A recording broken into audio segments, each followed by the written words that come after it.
ఈ ఏడాది రాఖీ పౌర్ణమి ఎప్పుడొచ్చింది? శ్రావణ పౌర్ణమి రోజునే రాఖీ ఎందుకు కట్టాలి? శుభముహూర్తం ఎప్పుడొచ్చిందనే పూర్తి వివరాలను ఇప్పుడు తెలుసుకుందాం. తెలుగు పంచాంగం ప్రకారం ప్రతి ఏడాది శ్రావణ పౌర్ణమి రోజున రక్షాబంధన్ పండుగ జరుపుకుంటారు. ఈ నేపథ్యంలో ఈ ఏడాది 19 ఆగస్టు 2024 సోమవారం నాడు రాఖీ పౌర్ణమి పండుగ జరుపుకోనున్నారు. ఈ పవిత్రమైన రోజున సోదర సోదరీమణుల మధ్య ప్రేమానురాగాలకు ప్రతీకగా రక్షాబంధన్ పండుగను జరుపుకుంటారు. శాస్త్రాల ప్రకారం భద్రకాలంలో సోదర సోదరీమణులు తమ సోదరుల చేతికి రాఖీ కట్టకూడదు. భద్రకాలం ముగిసిన తర్వాతే రాఖీ కట్టాలి. జ్యోతిష్యం ప్రకారం రాఖీ పౌర్ణమి వేళ 3 ప్రత్యేక శుభయోగాలు కూడా ఏర్పడనున్నాయి. సర్వార్థ సిద్ధి యోగం, శోభాన్ యోగం, రవి యోగం వంటివి కూడా ఏర్పడనున్నాయి. ఈ సందర్భంగా రాఖీ పౌర్ణమి వేళ సోదరులకు రాఖీ కట్టేందుకు శుభ సమయం ఎప్పుడొచ్చింది? భద్రకాలం ఎప్పటి వరకు ఉంటుంది? రాఖీ పండుగ ప్రాముఖ్యతలేమిటో ఇప్పుడు తెలుసుకుందాం. ఈ ఏడాది ఆగస్టు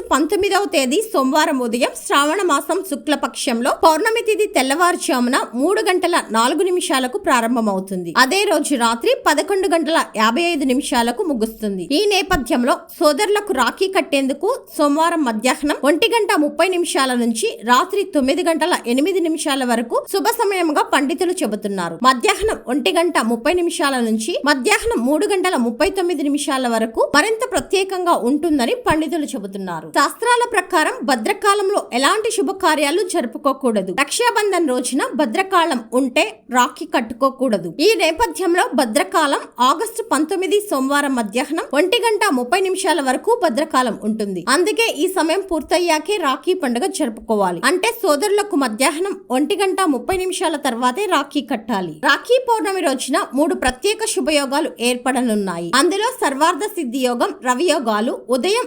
5:53 నుంచి ఉదయం 8:10 వరకు ఉంటుంది. శోభన యోగం మాత్రం రోజంతా ఉంటుంది. అంతేకాదు ఇదే రోజున ప్రదోషకాలం సాయంత్రం 6:12 నుంచి రాత్రి 8:27 వరకు ఉంటుంది. పురాణాల ప్రకారం సూర్యదేవుని కుమార్తె భద్ర రాక్షసులను నాశనం చేయడానికి జన్మించింది. తన పుట్టిన సమయంలోనే విశ్వం మొత్తాన్ని తన స్వరూపం మార్చుకోవడం ప్రారంభించింది. ఈ సమయంలో శుభకార్యాలు, యాగాలు, క్రతువులు ఎక్కడ జరిగినా అక్కడ ఇబ్బందులు తలెత్తుతాయి. ఈ కారణంగా భద్రకాలంలో ఎలాంటి శుభకార్యాలు జరగవు. వైదిక పంచాంగం ప్రకారం భద్ర 3 లోకాలలో అంటే స్వర్గం, పాతాళం, భూమిలో ఉంటారు. అలాగే చంద్రుడు కర్కాటకం, సింహ, కుంభ, మీనరాశుల్లోనూ ఉంటుంది. అందుకే ఈ కాలంలో ఎలాంటి పనులు చేపట్టినా విజయవంతంగా పూర్తి కావని చాలా మంది నమ్ముతారు. సోదర సోదరీమణుల మధ్య ప్రేమ, అనురాగం, సామరస్యానికి సంబంధించి పండుగగా రక్షాబంధన్ పండుగను జరుపుకుంటారు. ఈ పవిత్రమైన రోజున